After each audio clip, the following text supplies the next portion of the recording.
Hello students, कैसे आप लोग? आई होप सब अच्छे होंगे, बढ़िया होंगे, मज़े में होंगे। बेटा अपन क्या चल रहा रहते हैं, अपन हेलो एल्केन हेलो एरिन चल रहा था अपना। और हेलो एल्केन में भी अपन केमिकल प्रॉपर्टी पे आ रहे थे। और केमिकल प्रॉपर्टी में मैं आपको E1 E2 E2A है ना, ये सब करवा चुके थे। मतलब टोटल एलिमिनेशन टोटल करवा चुके थे ना।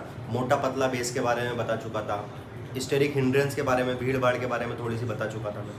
ठीक है, एनसीईआरटी में आप सीक्वेंस देखोगे केमिकल प्रॉपर्टी का, तो सबसे पहले न्यूक्लियोफिलिक सब्स्टिट्यूशन रिएक्शन दे रखी है ना।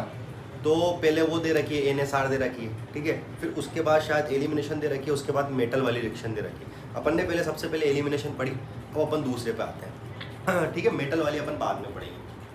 ओके, तो केमिकल प्रॉपर्टी अभी अब स्किप की अपन ने ना। एनसीईआरटी के हिसाब से अपन ने भी केमिकल प्रॉपर्टी नहीं पढ़ी हो। केमिकल प्रॉपर्टी कुछ भी नहीं है, 5 मिनट में जब पूरा चैप्टर खत्म हो जाएगा तो 5 मिनट में केमिकल प्रॉपर्टी अपन पढ़ लेंगे, ठीक है। उसकी कोई दिक्कत वाली बात नहीं। और आज का लेक्चर सबसे ज़्यादा इंपॉर्टेंट होने वाला है। क्यों? क्योंकि अपनी दो रिएक्शन ऐसी होती है, दो रिएक्शन आपने नाम सुना होगा, SN1 एंड SN2। SN1 और SN2 reaction most important reaction, most important, 100%। Board की बात करो, बोर्ड 2026 की बात करो, नीट 2026 की बात करो, जे 2026 की बात करो, 100% क्वेश्चन आएगा यहाँ से, 100%।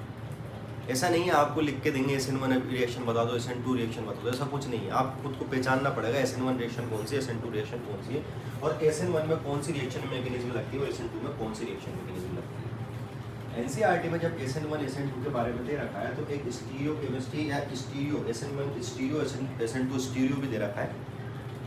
और जहाँ उसने स्टीरियो दे रखा है वहाँ पर बहुत कॉम्प्लिकेशन, बहुत ज़्यादा कॉम्प्लिकेशन है, बहुत ज़्यादा कॉम्प्लिकेटेड है, क्योंकि एनसीईआरटी ने इतनी अच्छी तरीके से एक्सप्लेन नहीं कर रखा है। अपन कोशिश करेंगे इसको अच्छी तरीके से एक्सप्लेन करने की। बहुत धीरे धीरे चलेगा, बहुत आराम आराम से पढ़ेंगे। क्यों? क्योंकि ये बहुत ज़्यादा इम्पोर्टेंट है। ठीक है बेटा, थोड़ा टॉपिक डालो, chemical properties of haloalkanes में डालना बेटा ना। तो डिस्कशन डालो, मतलब हेडिंग डालो। दूसरा एलिमिनेशन तो हो गया, अब दूसरा है nucleophilic, nucleophilic substitution, substitution, nucleophilic substitution reaction.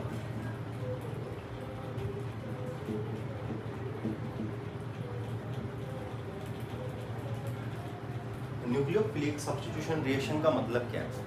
कोई न्यूक्लियोफाइल आता है और न्यूक्लियोफाइल आके क्या करता है, किसी चीज़ को सब्स्टिट्यूट करता है और उसको क्या बोलते हैं? Nucleophilic substitution reaction. जैसे कि मान लो एक जर्नल रिएक्शन की बात करते हैं, GR की बात करते हैं, जर्नल रिएक्शन की बात करते हैं। तो मेरे पास एक एल्किल हैलाइड है, एल्किल हैलाइड को RX ही बोलते हैं, ठीक है। अब इस एल्किल हैलाइड में मैंने क्या डाला? न्यूक्लियोफाइल डाला। न्यूक्लियोफाइल का आपको पता है क्या चार्ज रहता है बेटा? Negative charge. न्यूक्लियोफाइल भी तरह तरह के रहते हैं, न्यूट्रल भी रहते हैं, है ना। कोई कोई न्यूट्रल न्यूक्लियोफाइल भी रहते हैं, नेगेटिव चार्ज वैसे मोस्टली नेगेटिव रहते हैं, स्ट्रॉन्ग रहते हैं, वीक रहते हैं ना, सब रहते हैं। तो न्यूक्लियोफाइल क्या करता है? न्यूक्लियोफाइल अटैक करता है किस पे? न्यूक्लियोफाइल अटैक करता है इस पे और इसको निकालता है और क्या बना लेता है? R NU खुद बना लेता है प्लस X माइनस, है ना, प्लस। इस तरह की रिएक्शन को क्या बोलते हैं बेटा? Nucleophilic substitution reaction. न्यूक्लियोफिल आया और उसने सब्स्टिट्यूट यानी कि किसी चीज़ को हटाया और खुद उसकी जगह जुड़ गया। फुटबॉल का गेम अगर आप जानते हो तो फुटबॉल के गेम में क्या होता है बेटा? सब्स्टिट्यूशन होता है। कोई खिलाड़ी 60 मिनट 70 मिनट खेलता है, वो फिर क्या बोलते हैं? उसको सब्स्टिट्यूट करके नया खिलाड़ी उसकी जगह जाता है, ठीक है। मान लो फुटबॉल में 11 खिलाड़ी खेलते हैं, तो नया जो खिलाड़ी आएगा वो आएगा तो एक खिलाड़ी जरूर जाएगा बेटा, है ना। वहाँ पर 11 की जगह 12 खिलाड़ी नहीं होंगे, एक खिलाड़ी को सब्स्टिट्यूट कोई ना कोई करेगा। सेम टू सेम बात है, ये RX था, RX को सब्स्टिट्यूट करा न्यूक्लियोफाइल ने और R पे आके न्यूक्लियोफाइल जुड़ गया और X को अलग कर दिया। ये जनरल रिएक्शन है nucleophilic substitution reaction, nucleophilic substitution reaction, ठीक है। अब न्यूक्लियोफिलिक सब्स्टिट्यूशन रिएक्शन बेटा दो टाइप की होती है, एक तो होती है SN1 और एक होती है SN2। तो सबसे पहले डालो धन धनाता हुआ सबसे शानदार टॉपिक मार्कर। सबसे शानदार टॉपिक डालो आप, कौन सा?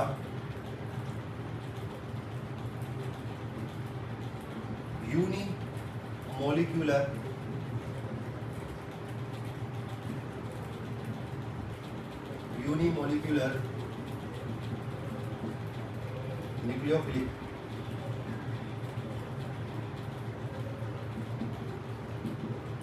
न्यूक्लियोफिलिक सब्स्टिट्यूशन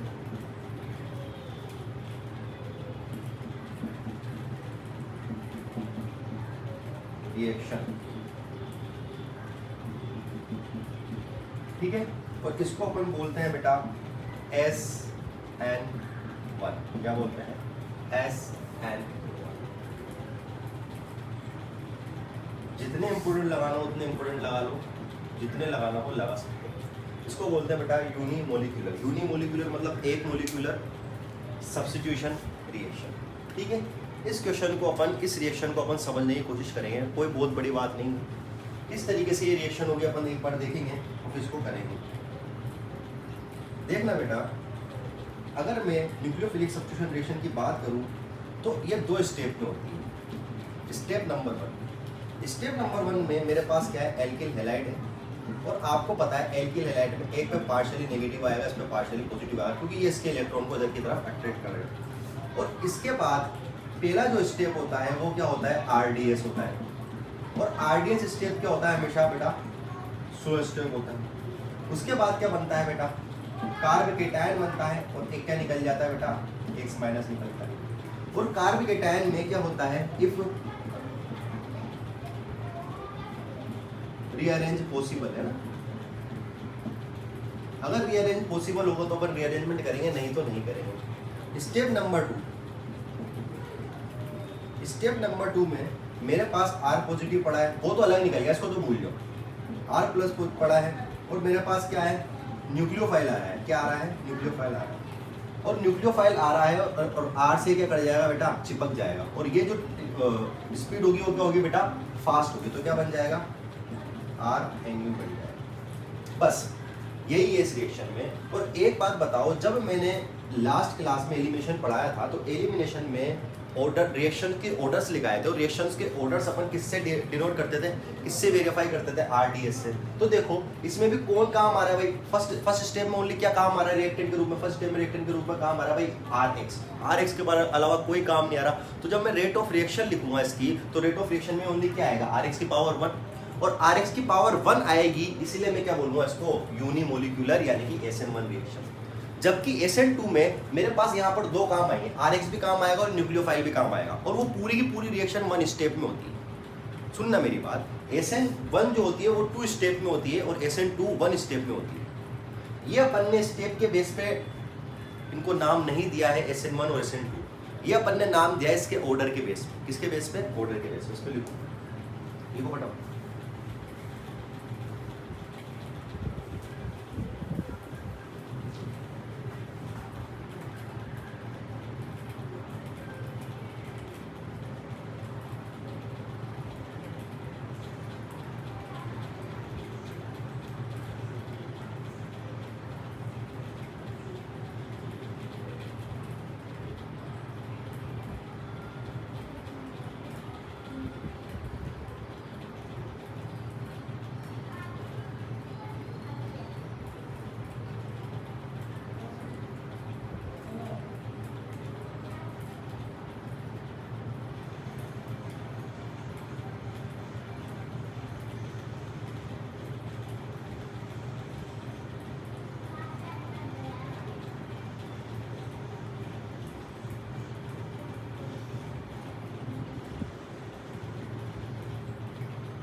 ठीक है बेटा, इंपॉर्टेंट पॉइंट के बारे में बात करें, किसकी SN1 के इंपॉर्टेंट पॉइंट के बारे में बात करें, बेटा वापस समझ लो, स्टेप 1 स्टेप 2 दोनों होती है। स्टेप 1 में ओनली कार्बोकेटायन फॉर्मेशन होता है और इसको क्या बोलते हैं, RDS बोलते हैं। और RDS के हिसाब से मैं रिएक्शंस की क्या निकालता हूँ बेटा, ऑर्डर्स निकालता हूँ, और ऑर्डर के बेस पर मैंने क्या नाम दिया इसको, SN1 नाम दिया। जबकि सेकंड स्टेप क्या होती है बेटा, फास्ट होती है, क्योंकि कार्बोकेटायन बन चुका होता है, कार्बोकेटायन बन चुका होता है तो मैं न्यूक्लियोफाइल लाता हूँ, न्यूक्लियोफाइल आराम से कार्बोकेटायन पर अटैक करता है और RNU बनाता है। यही तो जनरल रिएक्शन थी, ठीक है। अब इसके कुछ इंपॉर्टेंट पॉइंट है, पहले इंपॉर्टेंट पॉइंट लिखेंगे, और जैसे अपन ने हर रिएक्शन में लिखे तो इंपॉर्टेंट पॉइंट लिखेंगे और आगे बढ़ेंगे। सबसे पहला इंपॉर्टेंट पॉइंट,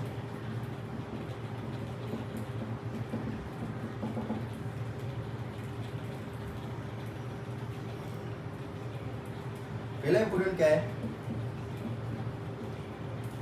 कार्बोकेटायन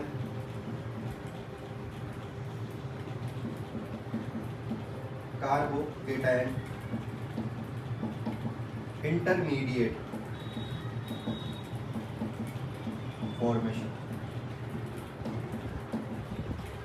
इंटरमीडिएट मतलब क्या है, समझना बेटा, इंटरमीडिएट मतलब क्या है? क्या इस रिएक्शन में RX पहली स्टेप में R+ बना और X का तो कुछ काम ही नहीं था कि स्टेप नंबर 1 थी। स्टेप नंबर 2 में क्या था, R+ और RNU जुड़ा, पक्की बात, और क्या बना, RNU बना। इंटरमीडिएट मतलब होता है जो दोनों स्टेप में काम आ रहा है, जो दोनों स्टेप में काम आ रहा है। यहाँ पर इंटरमीडिएट क्या बन रहा है बेटा, कार्बोकेटायन। क्या कार्बोकेटायन दोनों स्टेप में काम आ रहा है, बोलो भाई, X तो निकल गया। इंटरमीडिएट मतलब जो दोनों रिएक्शन के बीच की, दोनों स्टेप के बीच की कड़ी है, बीच का जोड़ है, बीच का ब्रिज है, तो वो क्या है, कार्बोकेटायन। अगर यहाँ कार्बोकेटायन ही नहीं बनता तो फिर न्यूक्लियोफाइल अटैक किस पे करता। तो मैं बोल रहा हूँ कार्बोकेटायन इंटरमीडिएट फॉर्म होता है। दूसरी लाइन, दूसरा पॉइंट है बेटा, दूसरा है फर्स्ट स्टेप। क्या दो रिएक्शन स्टेप, दो स्टेप में हुई थी। First reaction step is the RDS। RDS मतलब रेट डिटरमाइंड स्टेप, है ना। और ये क्या होती है बेटा, स्लोली स्लोली, है ना, ये स्लोली होती है। थर्ड क्या था, rate of reaction with respect to halogen. भाई RX की रिएक्शन करवानी है विथ रेस्पेक्ट टू हैलोजन। बेटा कार्बोकेटायन बन रहा है, और कार्बोकेटायन बनेगा तो जितना ज्यादा बड़ा बॉन्ड होगा वो इतनी जल्दी टूटेगा। वो बड़ा बॉन्ड सबसे ज्यादा किसका होता है, RI। तो विथ रेस्पेक्ट टू हैलोजन सबसे ज्यादा RI होगी, उसके बाद RBr, फिर उसके बाद RCl, और फिर सबसे कम RF। और RF तो नहीं भी होता है ना, RF तो होता भी नहीं है, ठीक है बेटा। फिर अगला है rate of reaction with respect to alkyl. Alkyl समझते हो ना बेटा, एल्काइल समझते हो 1 डिग्री 2 डिग्री 3 डिग्री। सबसे ज्यादा किसमें होगा बेटा, इसमें लिख सकता हूं बेटा मैं, stability rate of reaction is proportional to first carbocation, ठीक है बेटा। जैसे कि मान लो rate of reaction with alkyl मतलब 3 डिग्री 2 डिग्री 1 डिग्री की बात कर रहा हूं, तो उसके अलावा भी तो बेटा रेजोनेंस वाला भी तो हो सकता है स्टेबल। अपन ने पढ़ा था ना, रेजोनेंस वाला भी स्टेबल हो सकता है। तो ये बोल रहा है भाई आपके हिसाब से आप मेरे को बता दो रेट ऑफ रिएक्शन एल्काइल की क्या होगी। तो मैं तो जानता हूँ सर 3 डिग्री होती है, 2 डिग्री होती है, 1 डिग्री होती है, साफ बात। लेकिन ये बोलूँ 3 डिग्री 2 डिग्री 1 डिग्री, इससे अच्छा मैं ये बोलूँ कि जो फर्स्ट कार्बोकेटायन बन रहा है, जो फर्स्ट कार्बोकेटायन बन रहा है उसकी स्टेबिलिटी पे डिपेंड करेगा। अगर मान लो मेरे पास 3 डिग्री कार्बोकेटायन है, सुनना भाई, अगर मेरे पास 3 डिग्री कार्बोकेटायन है और एक 2 डिग्री विथ रेजोनेंस है, तो बेटा 2 डिग्री विथ रेजोनेंस वाला ज्यादा होगा ना, 2 डिग्री विथ रेजोनेंस वाला ज्यादा होगा। तो ये बोलना कि 3 डिग्री 2 डिग्री 1 डिग्री हाँ सही है, क्योंकि 3 डिग्री कार्बोकेटायन ज्यादा स्टेबल होता है 2 डिग्री से, 2 डिग्री और 1 डिग्री से ज्यादा स्टेबल होता है, ये तो कहना सही है। लेकिन ये कहना ज्यादा सही होगा कि रेट ऑफ रिएक्शन अगर एल्काइल की बात करूं तो फर्स्ट कार्बोकेटायन की जो स्टेबिलिटी है ना उस पर ज्यादा डिपेंड करेगा। तो अपन को क्या देखना है, फर्स्ट कार्बोकेटायन की स्टेबिलिटी देखनी, ठीक है। पॉइंट नंबर 4 है रेट इसको स्मॉल आर से दिखाते हैं, इज इक्वल टू के। के क्या है? कांस्टेंट है। उसके बाद concentration of R, concentration of R क्या फर्स्ट स्टेप में, स्लो स्टेप में ओनली आर एक्स ही काम आ रही है, तो आर एक्स और आर एक्स की पावर कितनी? 1। और आर एक्स की पावर 1 लिखी तो उसकी ऑर्डर क्या हो गई बेटा? इसकी ऑर्डर क्या हो गई? 5वां है ऑर्डर, तो उसकी ऑर्डर क्या हो गई? 1। और इसकी मोलिक्यूलरिटी भी क्या हो गई? मोलिक्यूलरिटी भी होगी बेटा 1। सिंपल सी बात। और यहाँ पर रिएक्शन करवाने के लिए मेरे को वीक न्यूक्लियोफाइल भी चलेगा, वीक न्यूक्लियोफाइल भी चलेगा। जरूरी नहीं है मेरे पास स्ट्रॉन्ग न्यूक्लियोफाइल हो, वीक न्यूक्लियोफाइल हो ना तब भी करेगा। अब वीक न्यूक्लियोफाइल क्यों करेगा आगे देखेंगे। जब मैं बेटा इस पूरी रिएक्शन में जो सबसे बड़ा हाथ है ना वो है न्यूक्लियोफाइल्स, वो है सोलवेंट का।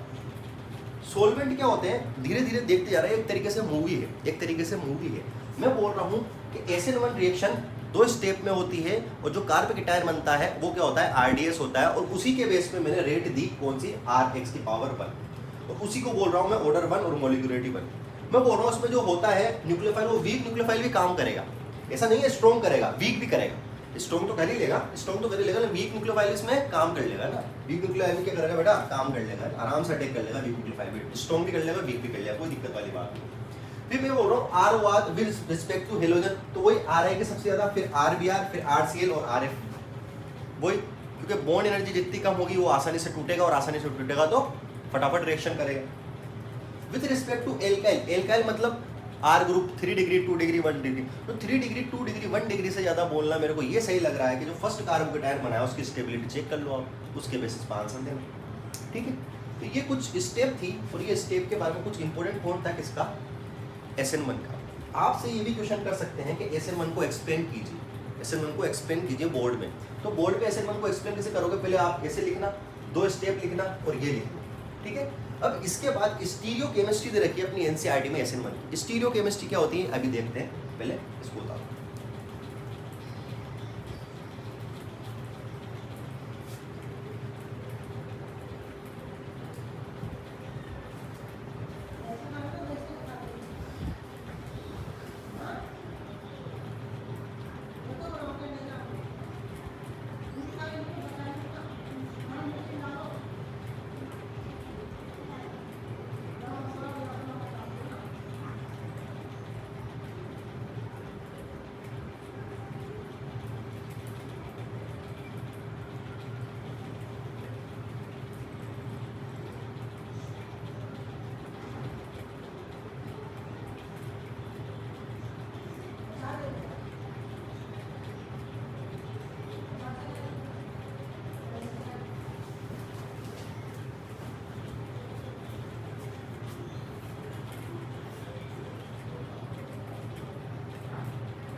आए बेटा समझ में? यूनिमोलिकुलर न्यूक्लियोफाइल सब्स्टिट्यूशन रिएक्शन क्या होती है?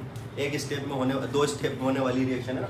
बहुत बार है ना, मैं भी कभी कभी ऐसे बोलता हूँ SN1 एक स्टेप होने वाली, बेटा 2 स्टेप में होने वाली। ऑर्डर 1 है इसलिए SN1 बोल रहा हूँ, हालांकि ये कौन सी है बेटा? 2 स्टेप वाली रिएक्शन। ठीक है, अब इसके बाद NCERT में इसकी क्या लिख रखी है बेटा? केमिस्ट्री रख लीजिए। कौन सी केमिस्ट्री लिख रखी है आओ देखते हैं।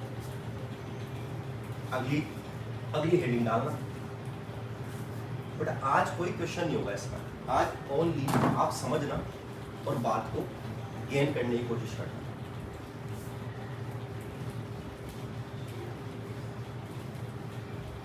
अभी तक समझ में आया बेटा? आज समझ लोगे तो अच्छा होगा, और नहीं समझ पाओगे ना तो बहुत गंदे फंस जाओगे SN1 और SN2 में। फिर बोल रहा हूँ, ठीक है।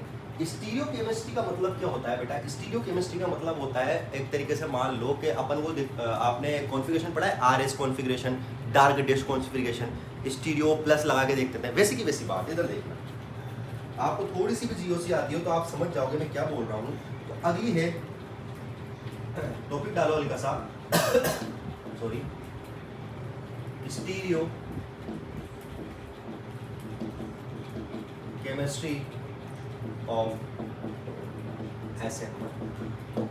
SN1 की स्टीरियो केमिस्ट्री क्या बोलती है। तो मान लो मेरे पास ये हैलाइड था, यहाँ पर बेंजीन है, यहाँ पर ET है और यहाँ पर क्या है, सोडियम। समझना बेटा। और अब मैं क्या कर रहा हूँ, SN1 रिएक्शन करवा रहा हूँ, SN1 रिएक्शन करवा रहा हूँ, यानी कार्बोकेटायन का फॉर्मेशन करवा रहा हूँ। कार्बोकेटायन का फॉर्मेशन मतलब होता क्या है, कार्बोकेटायन का फॉर्मेशन का मतलब कुछ भी नहीं होता है। कार्बोकेटायन के फॉर्मेशन का मतलब होता है कि कुछ गया और उसके इलेक्ट्रॉन भी लेके गया और वो ऑर्बिटल को खाली छोड़ गया। क्या समझा? कुछ गया और सामने वाले को लेके गया और उसके ऑर्बिटल को खाली छोड़ दिया। मतलब मैंने इसको निकाला और इसको इस तरीके से बनाया, इसको इस तरीके से घुमा दिया मैंने, यूं करके इसको इस तरीके से घुमा दिया, इसको इस तरीके से घुमा दिया, तो पीएच तो ऊपर के ऊपर ही, और इसको हल्का सा घुमाया, यानी कि Na इधर आएगा और ET इधर आएगा। समझ रहा बेटा? Na इधर आएगा और ET इधर आएगा, पक्की बात। अब एक से गया तो जगह खाली छोड़ के गया, वो जगह खाली कुछ ऐसी है, ये वेकेंट ऑर्बिटल को अपन ऐसे लिखते हैं। ये क्या है? Vacant orbital. समझते रहना बेटा, एनसीईआरटी समझ में नहीं आएगा। ये क्या है? Vacant orbital. अब वेकेंट ऑर्बिटल मेरे को समझ में आ गया, मेरे को ये समझ में आ गया भाई साहब, मैंने Rx को निकाला था, और Rx निकालने में कौन जिम्मेदार है? सोल्वेंट जिम्मेदार है। सोल्वेंट अपन बाद में देखेंगे, ठीक। अब मेरे पास दो जगह खाली है, एक जगह यहाँ, एक जगह यहाँ। अब न्यूक्लियोफाइल क्या करेगा? न्यूक्लियोफाइल दोनों जगह जुड़ना चाहेगा, या तो वो यहाँ जुड़ेगा या यहाँ जुड़ेगा। देखना भाई, न्यूक्लियोफाइल खाली जगह पे जाके जुड़ेगा, या तो वो यहाँ जुड़ना चाहेगा या ये यहाँ जुड़ना चाहेगा। बेटा दोनों जगह नहीं जुड़ेगा, दोनों में से एक जगह जुड़ेगा ना। या की बात कर रहा हूँ भैया। अब अगर यहाँ जुड़ना चाहेगा, समझना बेटा, अगर यहाँ जुड़ना चाहेगा तो क्या होगा, और यहाँ जुड़ना चाहेगा तो क्या होगा। यहाँ जुड़ना चाहेगा तो यहाँ पर ये जैसी की जैसी बननी है, वैसी की वैसी बन जाएगी। कैसी बन जाएगी? पीएच यहाँ की यहाँ, कि ये पीछे से अटैक हो रहा है। देखो कि ये अटैक पीछे से हो रहा है, ये अटैक पीछे से हो रहा है, पीछे से अटैक हो रहा है, तो पीछे ये था ना, तो ये धक्का मार के ये तो आगे चला जाएगा। मतलब जब ये पीछे से अटैक होगा तो सोडियम आगे आ जाएगा। देखो ये सोडियम आगे हो जाएगा। बाकी अपन को ऐसा नहीं पता, सेम टू सेम बनाना। पीछे से अटैक होगा ना तो अपन को इधर घुमाना है, इसको बस इधर की तरफ घुमाना है। तो सोडियम तो इधर की तरफ चल जाएगा, पीएच इधर की तरफ आ जाएगा, ET नीचे लग ही रहा है, ET नीचे लग ही रहा है। और नया कौन सा ऐड हुआ है? नया हुआ है न्यूक्लियोफाइल। नया कौन सा हुआ है? न्यूक्लियोफाइल। ठीक है, इसमें क्या होगा? आगे की तरफ अटैक होगा, मतलब कि यहाँ पर सेम टू सेम पोजीशन रहेगी, बस यहाँ पर न्यूक्लियोफाइल जुड़ जाएगा। मतलब क्या होने वाला है? ये पीएच, ये न्यूक्लियोफाइल, यहाँ पर क्या था? सोडियम, और यहाँ क्या था? ET। ये सेम टू सेम रहेगा, ये सेम टू सेम रहेगा। इसको उतारो, फिर मैं इन दोनों के वर्ड बताता हूँ, किसको इन्वर्जन बोलते हैं, है ना, किसको रिटेंशन बोलते हैं, वो बताएंगे। जब लिखो बेटा इसको।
ठीक है बेटा, इसको और देखो, है ना बेटा। यहाँ पर सोडियम नहीं आएगा, थोड़ा सा मैंने गलती से सोडियम लिख दिया। यहाँ पर कोई R ग्रुप आएगा, है ना। R ग्रुप मतलब कोई मिथाइल, इथाइल या कुछ भी डाल दो ना, तो अपन यहाँ पर मिथाइल डाल देते हैं। कायरल कार्बन चाहिए मेरे को, है ना, कायरल कार्बन चाहिए यहाँ पर, तो यहाँ पर मैंने मिथाइल डाल दिया, इसको मिथाइल लिख दिया।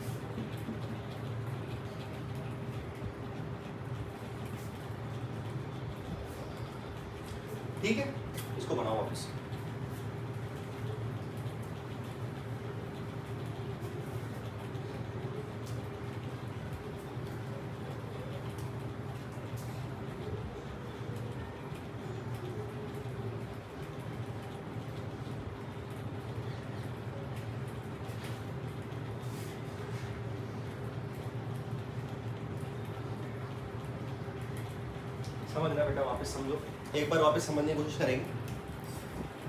मेरे पास स्टीरियो केमिस्ट्री पढ़नी है। स्टीरियो केमिस्ट्री मतलब क्या होती है बेटा?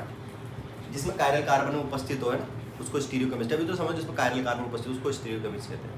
कायरल कार्बन क्या होता है? सबसे पहले ये समझो कि कायरल कार्बन ऐसे कार्बन जिसमें जो चारों ग्रुप लगे हुए हैं ना, वो क्या हो? अलग अलग। चारों जो ग्रुप लगे हुए वो क्या हो? अलग अलग। पहली बात। अब मेरे पास यहाँ पर ये कार्बन है, यहाँ पर ये कार्बन है ना बेटा, ये कार्बन है। इस कार्बन पे एक तो पीएच जुड़ा हुआ है, एक ईटी जुड़ा हुआ है, एक एमई जुड़ा हुआ है और एक्स जुड़ा हुआ है। आपको पता है ये आरडीएस है, और आरडीएस की क्या है? Slow step. और आरडीएस की स्लो स्टेप में सबसे पहले ये निकल जाता है, ये निकल जाएगा, और ये निकल के मैं यहाँ पर लिख देता हूँ, ये तो निकल गया और ये एक्स माइनस बन गया। अब ये एक्स माइनस गया, तो एक्स माइनस गया तो यहाँ पर कार्बोकेटायन बना के गया, यहाँ पर कार्बोकेटायन बना के गया। कार्बोकेटायन का मतलब होता है खाली जगह, तो खाली जगह छोड़ के गया। तो ऑर्बिटल की खाली जगह को मैं कुछ ऐसे दिखाऊंगा, ये खाली जगह एक ये है और एक ये। पी ऑर्बिटल, कार्बन के पास पी ऑर्बिटल होता है ना बेटा, तो पी ऑर्बिटल खाली और पी ऑर्बिटल को अपन को डंबल शेप से दिखाते हैं, इस तरीके से दिखाते हैं। अब न्यूक्लियोफाइल खाली जगह पे अटैक करना चाहेगा, यानी कि प्लस पे अटैक करना चाहेगा। अब उसको अटैक करने के लिए दो जगह मिल रही है, या तो वो बैक साइड अटैक करे या फ्रंट साइड अटैक करे। क्या बोल रहा हूँ?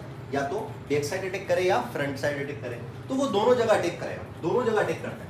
जब वो बैक साइड अटैक करता है, मान लो वो यहाँ से आके यहाँ जुड़ रहा है, तो इसको धक्का मार के इसको घुमा देगा, इसको धक्का मार के इसको घुमा देगा। सिर्फ इसी को घुमाएगा बेटा, यहीं रहेगा। यहाँ पर आके न्यूक्लियोफाइल इसको धक्का मारेगा, इसको धक्का मार के इसको घुमा देगा, मतलब ये यूं हो जाएगा। और एक्स की जगह तो न्यूक्लियोफाइल को जुड़ना ही है, तो ये इधर जुड़ के इधर जुड़ जाएगा। ठीक है, इस तरीके से जुड़ जाएगा, मतलब ये मिथाइल को करेगा और ये इधर की तरफ घूम जाएगा। इसको बोलते हैं इन्वर्जन। क्या बोलते हैं? इन्वर्जन। क्या बोलते हैं? इन्वर्जन। और एक क्या होता है? फ्रंट साइड अटैक करता है, और फ्रंट साइड अटैक करके जहां से एक्स जुड़ा है ना, जहां से एक्स हटा है वहीं जुड़ जाएगा, जहां से एक्स हटा है वहीं से जुड़ जाएगा सेम टू सेम। इसको बोलते हैं रिटेंशन, इसको बोलते हैं रिटेंशन। इन्वर्जन जो होता है इस रिएक्शन में 51% होता है। कितना होता है? 51%। और जो रिटेंशन होता है वो होता है 49%। कितना होता है? 49%। अगर कोई तुमसे जोड़ देके पूछे ना, इधर देखो, अगर तुमसे कोई जोड़ देके पूछे ना कि SN1 में इन्वर्जन और पहले तुम तो नॉर्मल क्वेश्चन पूछे कि SN1 में रिटेंशन और इन्वर्जन कितना होगा, तो तुम बोलना बराबर बराबर 50%, 50%, है ना। क्वेश्चन में भी ऐसे ही आएंगे, देखो 50%, 50%, कोई दिक्कत वाली बात नहीं। लेकिन कोई तुमसे जोड़ देके पूछे, अरे बता, पागल है क्या तू, 50-50 नहीं, अच्छी तरीके से बता, तो जाके बोलना 51 और 49%, तो जाके 51 और 49% बोलना भाई, है ना। जब तक कोई फोर्स नहीं करे ना, तब तक अपने मुंह से ये बात मत निकालना। अगर मैं मोर करेक्ट की बात करूँ तो मोर करेक्ट 51 और 49 है, और अगर मैं ठीक ठीक वाली बात करूँ तो 50-50% ही है। आई समझ में? इसको फटाफट बनाओ, फिर कुछ स्टेप लिख, कुछ लाइन लिखा रहा हूँ, लाइन लिखने का।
ठीक है बेटा। अब स्टीरियो केमिस्ट्री के कुछ इंपॉर्टेंट पॉइंट है, अपन वो लिखते हैं। पहले रिएक्शन के इंपॉर्टेंट पॉइंट पढ़े, अब स्टीरियो केमिस्ट्री के इंपॉर्टेंट पॉइंट है वो लिखते हैं।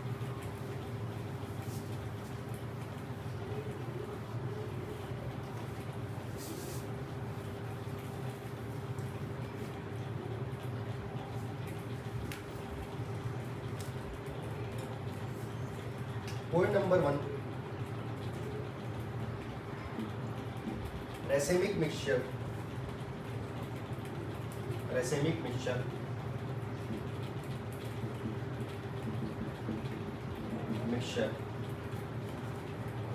अकर्स। रेसेमिक मिक्सचर मतलब क्या होता है बेटा? Retention plus inversion. जब रिटेंशन प्लस इन्वर्जन एक साथ होता है तो उसको क्या बोलते हैं? रेसेमिक मिक्सचर बोलते हैं। ठीक है, तो रेसेमिक मिक्सचर बनता है। और जब रेसेमिक मिक्सचर बनता है तो इसको बोलते हैं इनांशियोमर्स बोलते हैं। क्या बोलते हैं? इनांशियोमर्स। इनांशियोमर्स मतलब क्या होता है बेटा? इनांशियोमर्स मतलब होता है, देखना, एक यहाँ पर NU था न्यूक्लियोफाइल, एक यहाँ पर PS था, एक यहाँ पर ET था और एक यहाँ पर मिथाइल था। एक में तो ये था और दूसरे में NU यहाँ पर था, मिथाइल यहाँ पर था, PH यहाँ पर था और ET यहाँ था। देखो कि पहले यही था, ऐसा ही था। इसको मैंने क्या बोला था? रिटेंशन बोला था। इसको क्या बोला था? इन्वर्जन बोला था। ये रिटेंशन था और ये क्या था? इन्वर्जन था। समझ रहा? ये रिटेंशन था और ये इन्वर्जन था। अगर मैं इनके बीच में मिरर लगाऊं, तो ये एक दूसरे की मिरर इमेज लग रहे हैं, नहीं लग रहे हैं? ये एक दूसरे की मिरर इमेज लग रहे हैं, नहीं लग रहे हैं? मिरर इमेज समझते हो ना बेटा? ये एक दूसरे की मिरर इमेज लग रहे हैं। अब मिरर इमेज लगने के बाद अगर मैं इन दोनों को उठा के ऐसे कैसे उठाना भाई? ऐसे कैसे उठा के इस पे रखूं तो इस पे क्या सुपर इम्पोज हो रहा है? क्या ये इस पे सुपर इम्पोज नहीं हो रहा? तो एक दूसरे पे जब सुपर इम्पोज नहीं होते हैं तो इसको क्या बोलते हैं? इनांशियोमर्स बोलते हैं। ये R और E बने हैं ना, इसको बोलेंगे रेसेमिक मिक्सचर। क्या बोलेंगे? Racemic mixture. रेसेमिक मिक्सचर, इसको बोलेंगे रेसेमिक मिक्सचर। और ये दोनों R और L अगर एक दूसरे पे क्या नहीं हो रहे हो, सुपर इम्पोज नहीं हो रहे हो, तो इसको क्या बोलते हैं? इनांशियोमर्स। ये सब आपने जीओसी में पढ़ा होगा, है ना? तो इसमें क्या बन रहा है बेटा? इनांशियोमर्स बन रहा है और रेसेमिक मिक्सचर बन रहा है। Point number 3,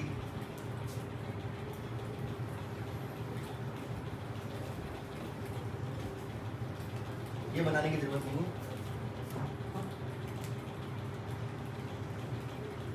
point number 3, 100% racemisation.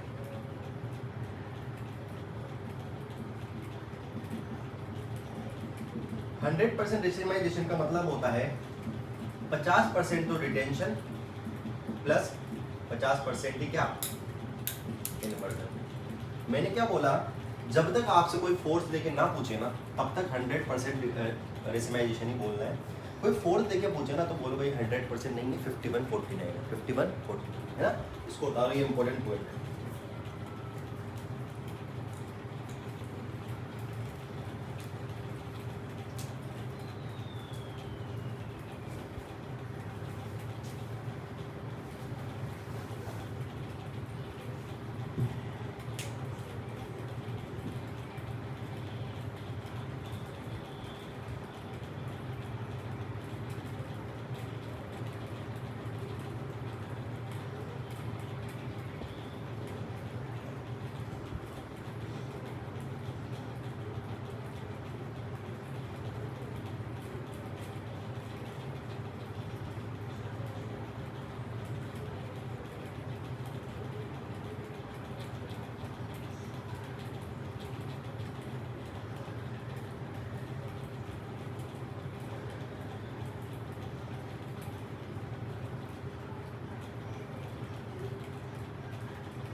हुआ बेटा? चलो, ये स्टीरियो केमिस्ट्री की थी किसकी बेटा?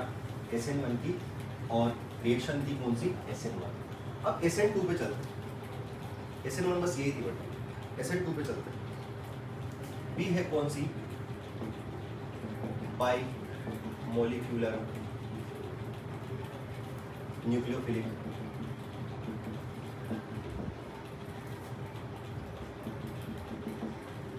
Substitution reaction.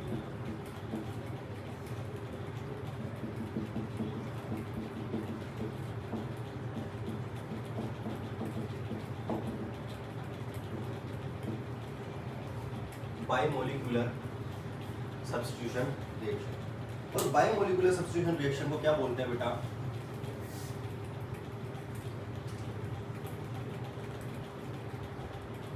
SN2 रिएक्शन, है ना, SN2 रिएक्शन। अब SN2 रिएक्शन आप समझने की कोशिश करेंगे बेटा। SN2 रिएक्शन जो है उसमें क्या होता है, मेरे पास RH था, ठीक है, RH पे वही मैं बोलता हूँ डेल नेगेटिव, इधर डेल पॉजिटिव बोल देते हैं, इस पे डेल नेगेटिव बोल देते हैं।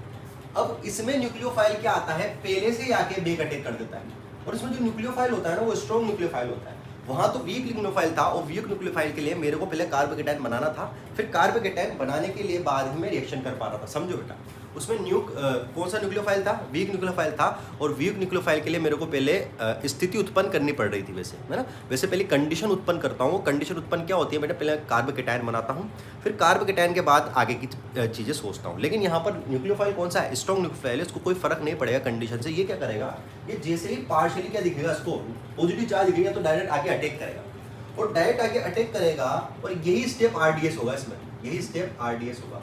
तो यहाँ पर आपको दिखेगा कि यहाँ पर आपको कुछ ऐसा दिखेगा, ये R पॉजिटिव, ये X माइनस और NU माइनस।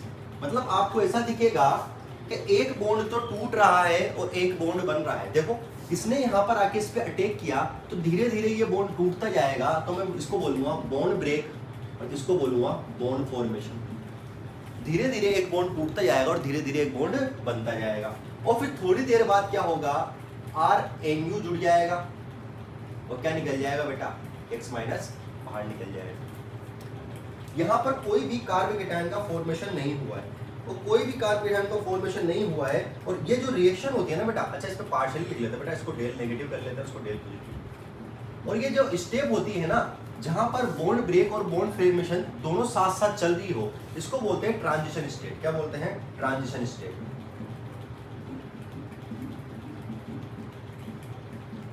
क्या बोलते हैं, ट्रांजिशन स्टेट, ठीक, इसको बोलते हैं ट्रांजिशन स्टेट। और इसमें जो भी अटैक होगा ना बेटा, बैक साइड होगा, उसमें तो क्या हो रहा था, ओनली फ्रंट साइड और बैक साइड दोनों हो रहा था। फिर अपन ने क्या देखा था, इन्वर्जन भी देखा था और रिटेंशन भी देखा था। इसमें एक ही साइड अटैक होगा, वो कहाँ होगा, बैक साइड अटैक होगा। अब देखना, अगर मैं इसके इंपॉर्टेंट पॉइंट लिखूं, इसके इंपॉर्टेंट पॉइंट लिखूं,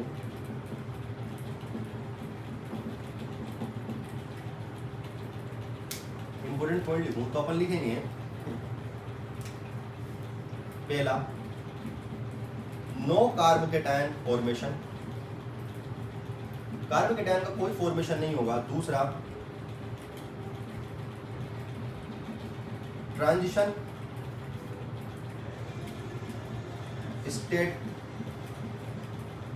फॉर्मेशन। तीसरा, first step is the RDS। बेटा स्टेप है इसमें एक, है ना, फर्स्ट क्या है, स्टेप है ही एक, ठीक है। फोर्थ, और RDS ही क्या रहती है बेटा, स्लो रहती है।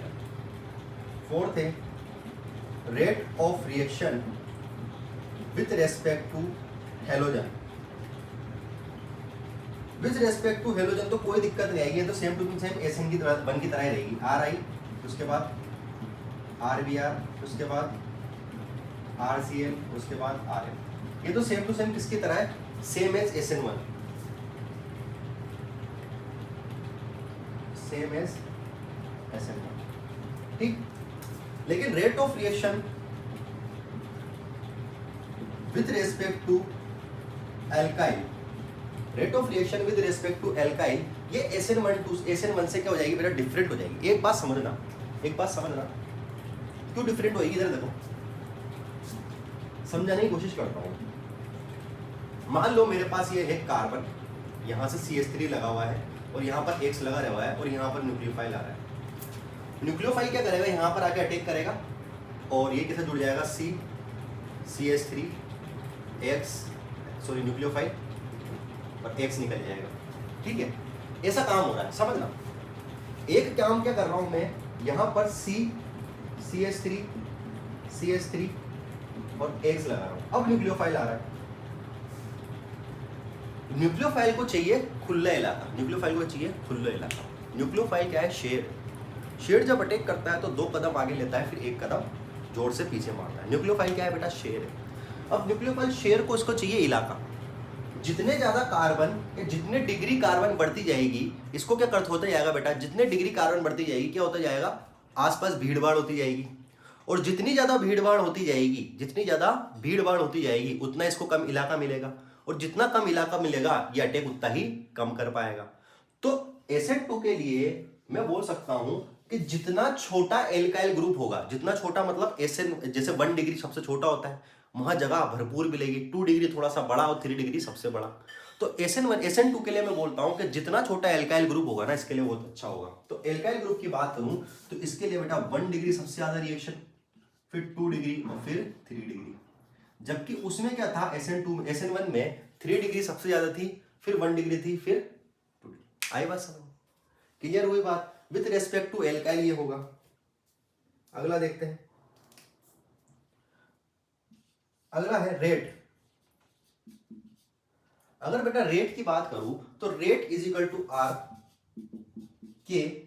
अब देखो पहली स्टेप में ये भी काम आ रहा है और ये भी काम आ रहा है। भाई न्यूक्लियोफाइल जब SN1 की बात कर रहा था तो न्यूक्लियोफाइल ने कब अटैक किया था? जब कार्बोकेटायन बन चुका था, और वो स्टेप तो फास्ट थी। पहली स्टेप में इस बार ये भी काम आ रहा है और ये भी काम आ रहा है, दोनों रिएक्टेंट काम आ रहे हैं। दोनों रिएक्टेंट काम आ रहे हैं तो मैं बोल सकता हूं RX की पावर 1 और न्यूक्लियोफाइल की पावर 1। RX की पावर 1 और न्यूक्लियोफाइल की पावर 1।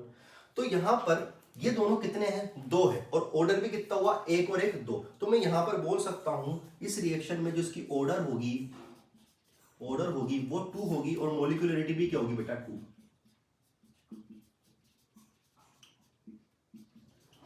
मोलिकुलरिटी भी होगी 2।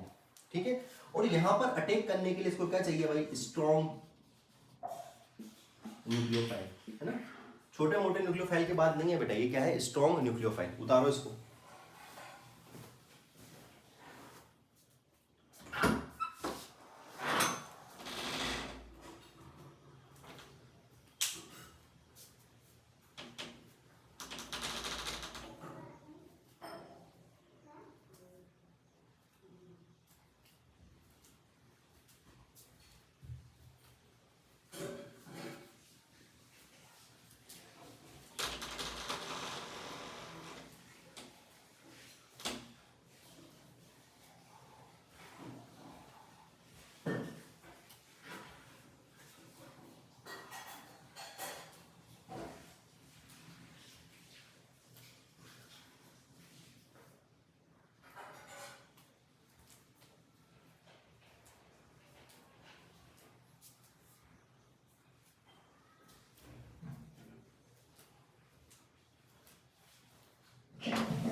अब देखो बेटा,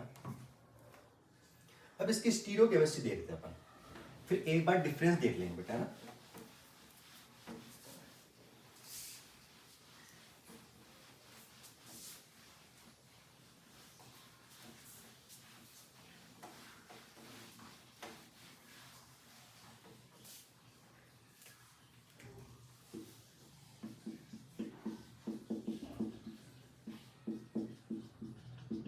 स्टीरियोकेमिस्ट्री ऑफ SN2 समझना। मेरे पास वही है, यहाँ पर मैं मिथाइल लिख देता हूँ, यहाँ पर X लिख देता हूँ, यहाँ पर PH लिख देता हूँ और यहाँ ET लिख देता हूँ, समझना। अब न्यूक्लियोफाइल ने आके डायरेक्ट अटैक किया यहाँ पर, डायरेक्ट अटैक किया यहाँ पर। इसको कार्बोकेटायन की जरूरत तो है नहीं, इसको तो पीछे से अटैक करना था, उसने पीछे से अटैक कर दिया, है ना। ये फ्रंट से अटैक तो करेगा नहीं, कहाँ से करेगा? बैक साइड अटैक करेगा, इसने बैक साइड अटैक कर दिया और कोई कार्बोकेटायन नहीं बनेगा। कोई कार्बोकेटाइन नहीं बनेगा, ये आपको कुछ ऐसा दिखने को मिलेगा। ये पीएच यहाँ है, ये पीएच यहीं रहेगा, ये मिथाइल थोड़ा सा यहाँ आ जाएगा और ये ईटी थोड़ा सा यहाँ आ जाएगा। अब एक बॉन्ड तो टूट रहा होगा, जो बॉन्ड ब्रेकिंग होगा, और एक बॉन्ड क्या हो रहा होगा, फॉर्मेशन होगा, जो न्यूक्लियोफाइल का होगा। और यही तो होता है, एक बॉन्ड ब्रेक होता है और एक बॉन्ड बनता है। फिर उसके बाद क्या होगा बेटा, ये पूरी तरीके से टूट जाएगा, ये पूरी तरीके से टूट जाएगा, और पूरी तरीके से टूट जाएगा तो ये क्या हो जाएगा बेटा, चेंज होगा, क्योंकि पीछे से अटैक हुआ है ना, तो पीछे से अटैक हुआ तो चेंज होगा, तो न्यूक्लियोफाइल तो यहां रह जाएगा, ठीक है। और एक्स एक्स तो निकल ही गया बेटा, मिथाइल यहां आ जाएगा, इथाइल यहां पर आ जाएगा और पीएच यहां आ जाएगा। लिखो बेटा,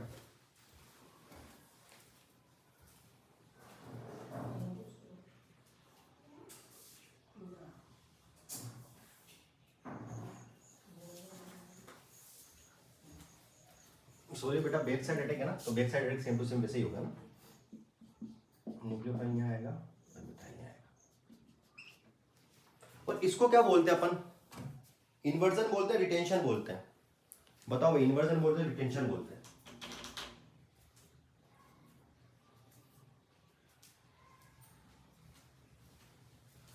तो यहां पर क्या है बेटा, इन्वर्जन है, क्या है, इन्वर्जन। और रिटेंशन हो रहा है कि यहाँ पर कुछ नहीं हो रहा, मतलब ये क्या बोल सकता हूँ, यहाँ पर 100% इन्वर्जन है। और इस इन्वर्जन को एक साइंटिस्ट ने बताया, वो था बोल्डन। कौन था, बोल्डन। तो इसलिए इसको क्या बोलते हैं, बोल्डन इन्वर्जन। क्या बोलते हैं, बोल्डन इन्वर्जन। आपको एनसीईआरटी में देखने को मिलेगा, इसको क्या बोलते हैं, बोल्डन इन्वर्जन। आई बात समझ में, लिखो इसको।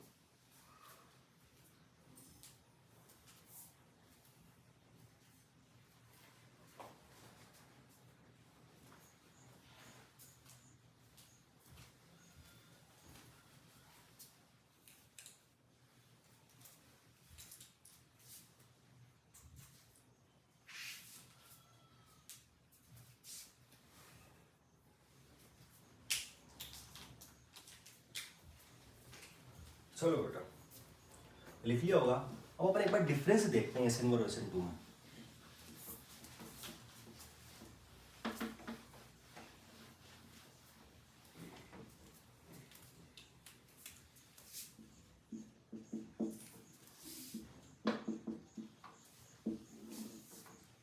सबसे पहले तो रिएक्शन लिखते हैं।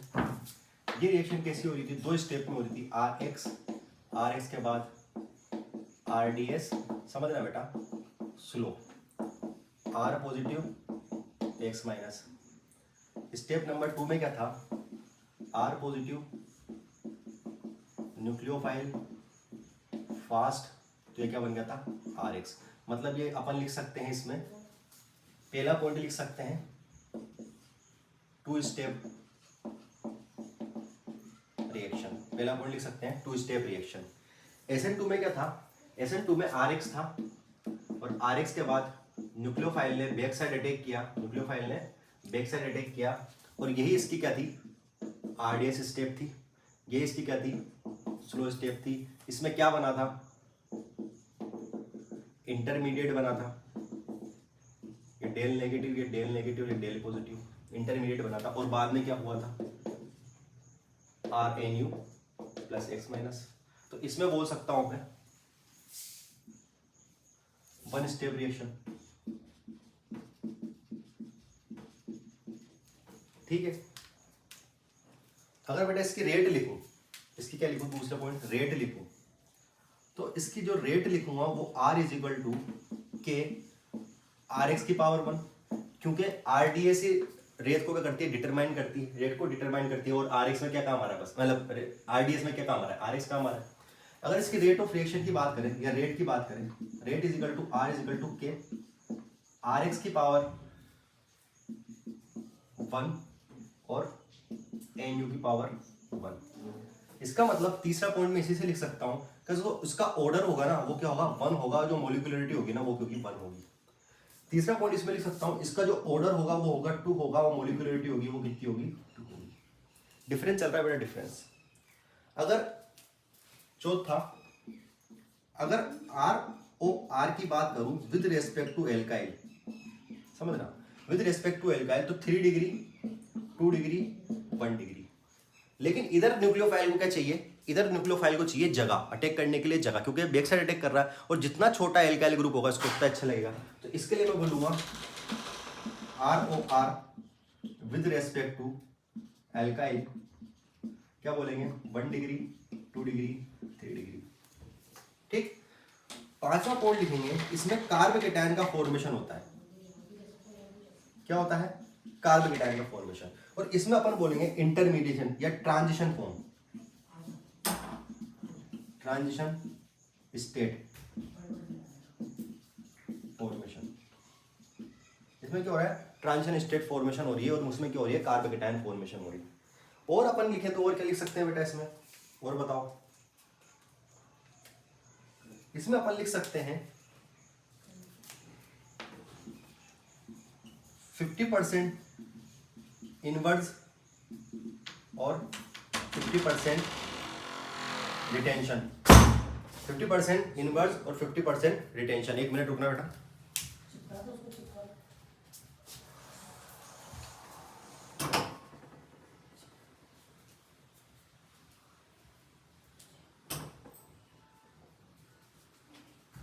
इसमें क्या बोल सकते हैं 50% इन्वर्जन और 50% रिटेंशन।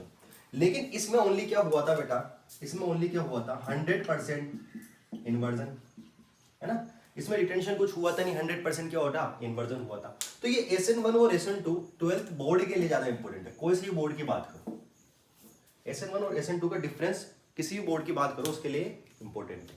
आई बात समझ में। तो ये कुछ डिफरेंस था, और इस डिफरेंस में आप इसको बना भी सकते हो ना, इसको इस तरीके से आप इन्वर्जन और रिटेंशन को बना भी सकते हो कि अगर मैंने यहाँ पर क्या लिया, X ले लिया, यहाँ पर PH ले लेना, यहाँ पर ET ले लेना, और यहाँ पर मिथाइल ले लेना, है ना। और इसके बाद इसको बना लेना कि ये कुछ इस तरीके से यहाँ पर वैकेंट जगह खाली पड़ी होगी और न्यूक्लियोफाइल आया होगा, न्यूक्लियोफाइल ने अटैक किया होगा। न्यूक्लियोफाइल ने एक तो फ्रंट साइड से अटैक किया होगा और एक बैक साइड से अटैक किया होगा, है ना। और न्यूक्लियोफाइल ने बैक साइड से अटैक किया होगा तो क्या हुआ होगा बेटा, इन्वर्जन हुआ होगा, और फ्रंट साइड से क्या होगा, तो रिटेंशन हुआ होगा। तो इन्वर्जन 51% होता है, रिटेंशन 50% होता है, लेकिन अपन 50-50 लेके चलते हैं, अपन 50-50 लेके चलते हैं, ठीक है। और last point, point number 7, point number 7 ये पॉइंट नंबर 7 था। इसमें जो न्यूक्लियोफाइल था ना वो वीक न्यूक्लियोफाइल था। क्या था, वीक न्यूक्लियोफाइल। और इसमें जो न्यूक्लियोफाइल चाहिए ना मेरे को, वो चाहिए स्ट्रॉन्ग न्यूक्लियोफाइल, ठीक है। ये पॉइंट लास्ट पॉइंट था, इसको लिखो। SN1 और SN2 में difference, difference between SN1 and SN2 लिखो फटाफट।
ठीक है बेटा। अब वो चीज देख लेते हैं जो SN1 और SN2 रिएक्शन नहीं करती। ऐसे कुछ कुछ कंपाउंड होते हैं जिसमें SN1 SN2 काम नहीं करता, है ना। वो कंपाउंड देख लेते हैं। और फिर effect of solvent, effect of solvent अपन बेटा कल देखेंगे। इफेक्ट ऑफ सॉल्वेंट कब देखेंगे, कल देखेंगे। पहले एक बार कुछ कंपाउंड देख लेते हैं जो SN1 और SN2 दोनों ही नहीं करते हैं।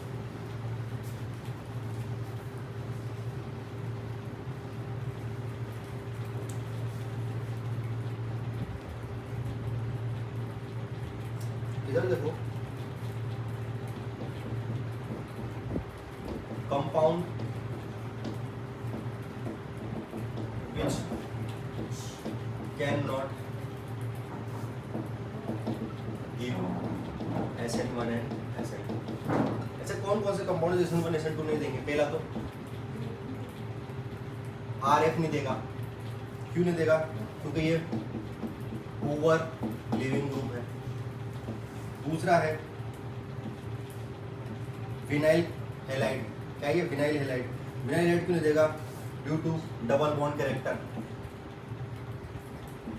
ड्यू टू डबल बॉन्ड, है ना, डबल बॉन्ड कैरेक्टर। रेजोनेंस होगा ना बेटा, यहाँ से रेजोनेंस होगा।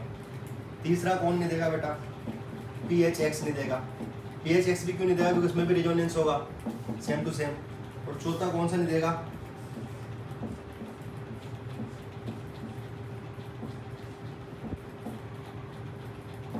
इसको बोलते हैं ब्रेड रूल। Bread rule. ये कुछ कंपाउंड होते हैं जो SN1 और SN2 दोनों ही नहीं देते, है ना। इसके अलावा सारे देंगे बेटा ना, SN1 SN2 सारे देंगे। इसमें देख लो बेटा RF ने क्यों नहीं दिया? क्योंकि पुअर लिविंग ग्रुप है, और पुअर लिविंग ग्रुप क्या होगा? वापस आके अटैक करेगा। यहाँ पर क्या हो रहा था? रेजोनेंस होने की वजह से क्या नहीं दे रखा था? डबल बॉन्ड कैरेक्टर आता है, इसलिए नहीं करेगा। PHB क्या कर रहा है? रेजोनेंस कर रहा है, इसलिए नहीं दे पा रहा है। और ये क्या है? ब्रेड रूल लग रहा है, इसलिए नहीं दे पा रहा है। आई बात समझ में? तो ये थी अपनी SN1 और SN2। अब SN1 और SN2 का इफेक्ट सोलवेंट से क्या पड़ता है, अपन वो सोलवेंट का इफेक्ट नेक्स्ट क्लास में देखेंगे। अभी के लिए इतना ही। पढ़ते रहिए, क्वेश्चन करते रहिए। टाटा।